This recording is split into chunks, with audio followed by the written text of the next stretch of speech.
லிவர்3 கொடுத்து K1 எடுக்க போகிறோம். பண்ணுறது மூலமாக என்னென்ன பிரச்சனை சரியாக சொன்னோம் சொல்லுங்க பார்க்கலாம். ஹைப்பர் டென்ஷன், டிசீனஸ், அவ்வளோதான். ஃப்ரீயாக அவ்வளோதான்.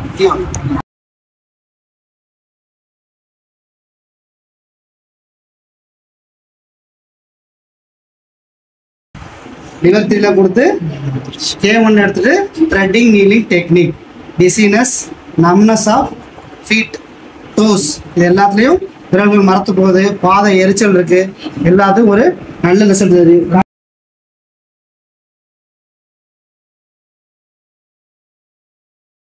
இது விடும்போது கை நம்மளோட தான் இருக்குங்களா.